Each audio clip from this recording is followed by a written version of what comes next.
morning, everybody. It's Tuesday, and I am on my way to babysit today. I'm so afraid of hitting a puddle of water and hydroplaning. That happened to me when I lived in Pensacola. It wasn't a puddle of water, it was black ice. It happened around January the 3rd. I don't know what year it was. Probably 2004 or something. Anyway, that's what precipitated me having to move to New Jersey, was because I broke all 3 bones in my right foot and couldn't take care of myself. So Jill had to fly down to Pensacola and pack me up and move me to New Jersey. And so even though it was a horrible wreck and I was badly injured, it was one of the best things that ever happened to me. So there's always a silver lining, y'all.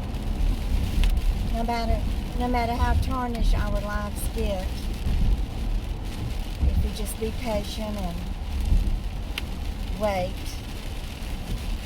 we will see the silver lining. I saw a post from Nina yesterday, from the Stephen Nina show. She's a real good YouTube creator and a friend of mine. Her brother-in-law, she has a sister named Patty, and it's Patty's husband. I believe his name is Jim.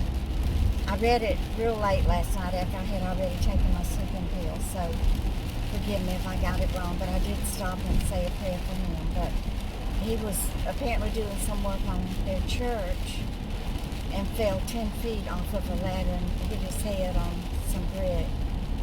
So he's in pretty serious condition. You know, here it is in the Northeast and going into the 3rd week of October, and we still don't have any fall leaves. I see a tree every now and then peeking through with a few fall leaves, but not enough to write home about. Y'all, being laid up with this injured ankle so I injured it, it's been 4 weeks. It has really weakened my body. You know, I haven't used any muscles except a few muscles in my legs to walk from the bedroom to the bathroom to the kitchen and then to my recliner.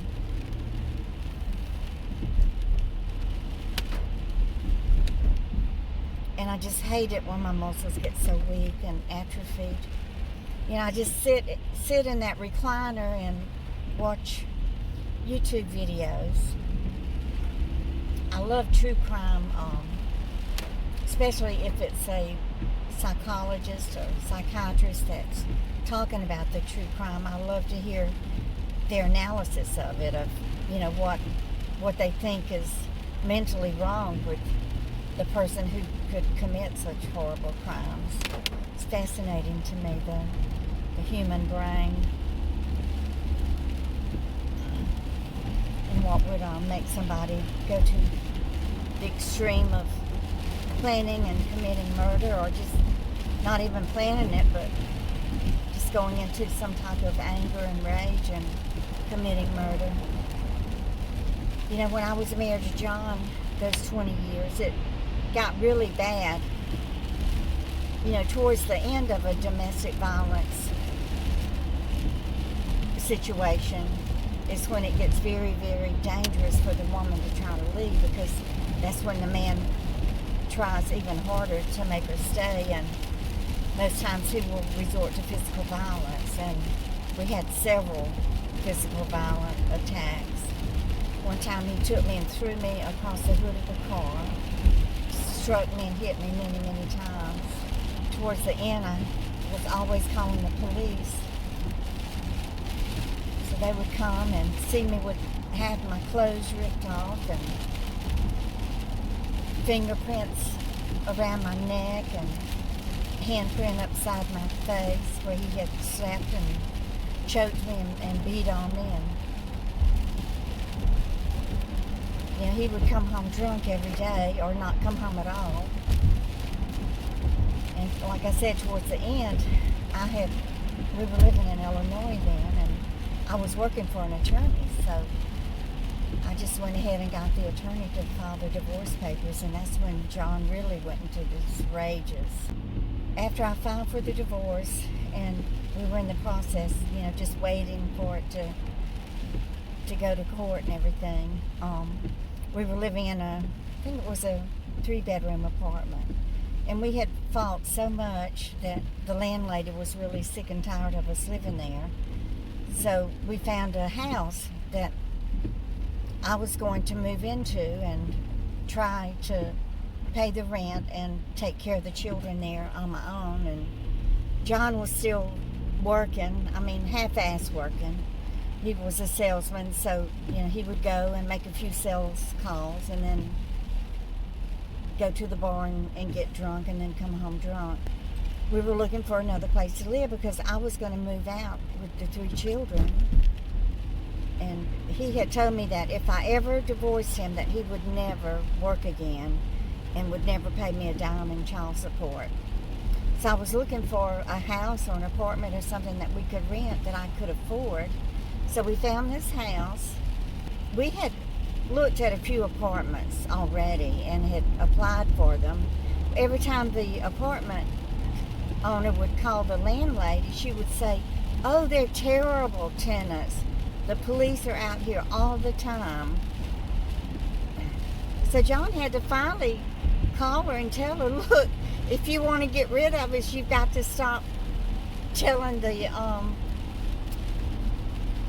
owners that call here to verify our reference that we're terrible, because they're never going to rent to us." She was cutting off her nose to spite her face. So she finally started to give us a good reference, and I did get another place to live. And I did move into a house, but that turned out to be a big disaster because John wouldn't help me with any of the bills. And there I was making just a small income and trying to support the 3 children. When I started telling my autobiography on my channel 4 years ago, I started at the beginning, basically, talking about my childhood, and then I just went on up through my teenage years and marrying little Scotty and divorcing little Scotty and meeting John and marrying him. And I don't think I ever got past the years that we were living in Covington, Louisiana. So if I'm going to continue with this autobiographical essay of mine on YouTube, I need to go back to where I left off. So I promise y'all I will try to do that. So I really skipped from the time that we moved from Covington to Knoxville. We ended up moving back to Louisiana for a year. And then I believe it was from there that we moved to Belleville, Illinois. So I just have a lot more to talk about and tell y'all about, stories and everything.